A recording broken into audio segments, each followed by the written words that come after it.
that they needed to vacate that vicinity because we weren't vendors. That's inappropriate. It's a violation of my rights. This is public property.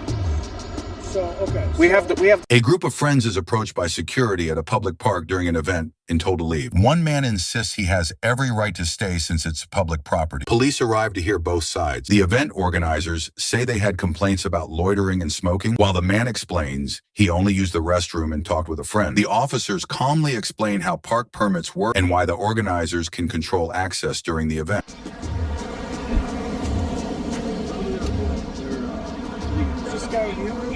Yeah, he's part of it. What do you mean part of it?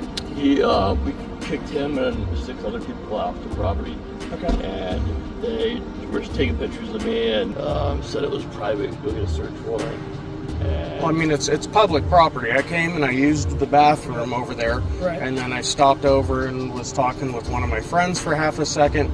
He came up and told us that we needed to leave, but I mean, I don't know of any law or ordinance or anything. So tell me what. Okay, so we may need to like split you guys up so we can get the story straight. But anyways, so what? And I'll let you talk in a second. So what? Tell me what happened. We had numerous vendors call in and city officials on their go-karts saying people were loitering, smoking, shirts off and whatnot. And I was told to go push them away. Okay. And then so tell me what's going on. I came up, I used the bathroom. There was one guy who had his shirt off over there, which obviously that's, not quite appropriate. But I mean, it's a public park. I can totally understand, asking the individual that had his shirt off to put a shirt on and be decent. There's obviously an event going on. Yeah. But to come up and basically try and tell everybody who was there, except for the 2 elderly individuals who obviously didn't look homeless, that they needed to vacate that vicinity because we weren't vendors. That's inappropriate. It's a violation of my rights. This is public property. So we have the right to be in the park. Well, okay. So there. And I was actually looking for somewhere that I could eat. Yeah. A little bit later. So the event this weekend is probably getting ready to start. So obviously in a public park there are certain rules. Let me talk to you. Rights that you have as a citizen. Also, there's all kinds of rules, to your point, pertaining to conduct and behavior, all those kind of things. Then also, even in city parks, there are times where city code allows things to be events or regulated in regards to the whatever. So if I just want to know what those codes are, so that I'm not violating them. Like the one thing, you can't smoke in any city park. I wasn't. Okay. Some parks you can have alcohol, some you can't. Okay. If it's posted there, if there is a scheduled event that is, posted. So that's the other thing too in these city parks, because the city doesn't own them.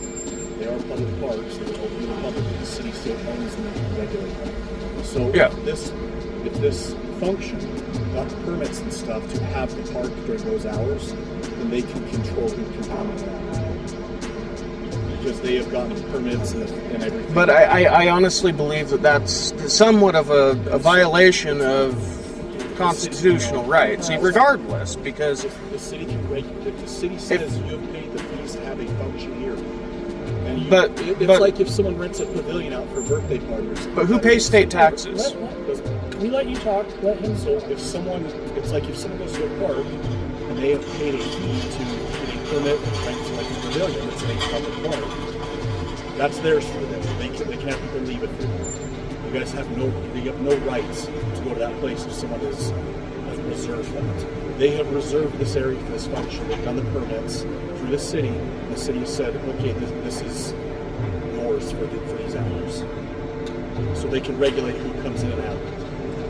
So individual payment supersedes taxable. So here's another thing. I don't know what your angle is on this either. So I don't know, like, we're obviously here trying to make sure that we're mediating any kind of disturbance or dispute or anything like that. It's not realistically a disturbance. It's just, I went to go and use the restroom, and this individual came and walked up like 2 minutes afterwards and started demanding that I leave. So look at it this way. So if they've got this function here, and they've got permits to have this portion of the park for their event, and then let's say a family of 30 people have something gathering and set up like tables and chairs to have a birthday party. Yeah. They can tell them to get out. That's perfectly fine, but it's not the pavilion, it's the rest of the park. No, I'm not talking about the pavilion. I'm talking about this area that they've cordoned off that they have a permit to use. I'm sure there's other sections of the park that are open, that don't have a vendor here that has permits and stuff that you can go to. But right here, this is theirs for the time being. Yeah, but like I said, I just used the restroom, which is a public restroom. Right. Okay. I wasn't the one with my shirt off. So I think any of that. I think we've talked. Everybody's talked. We figured it out. Yeah. And then the other thing, what I don't want to happen for you. By the way, what's your name? I'm Thomas. Thomas? Nice to meet you. What's your last name? Steed, like a horse. Okay, Thomas. So the other thing that I don't want to happen for you is that you have some kind of behavior or conduct that gets you what we call ejected from the park, which is, and I'm not saying we're at that point. I don't want that to happen for you, okay? Because then obviously you get into situations where if you don't follow that, you can be charged criminally for not dispersing from that. So. All right, so let's just so kind of coming back to what I said, kind of what's your angle here? What do you want to accomplish out of this whole thing? I just honestly want to figure out what statutes and what those rules are and those limitations. Yeah.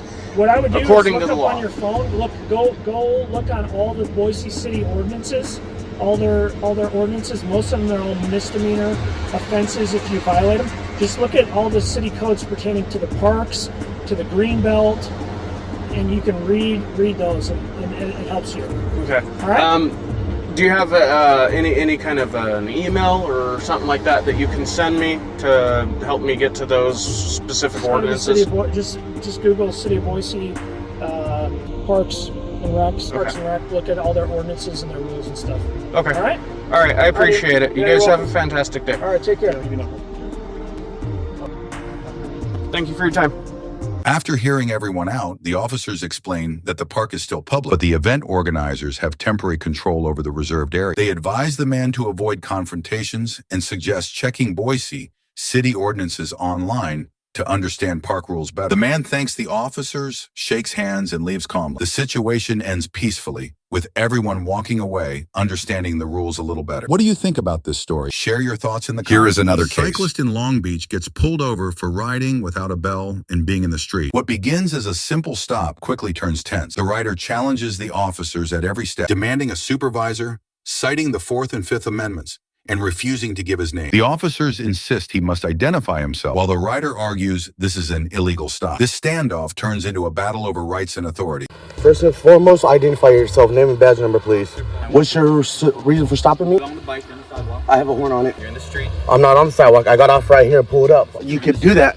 All you have to do is give way to pedestrian, which I can be. It's legal. Bike lane, there's no license. There is. The street is the bike lane. Man, relax. No. Get your supervisor. What crime have I committed? Okay. What's the infraction? Just give me your name. What's the infraction? Get your supervisor. I will. Get your supervisor. Thanks. I don't answer questions. ID yourself, that's it. No, I don't. Fourth Amendment. What's your ass? Reasonable articulate suspicion that I have, am, or about to commit a crime, which is in a crime. So I don't have to surrender my right. My person is my property. My ID is my property.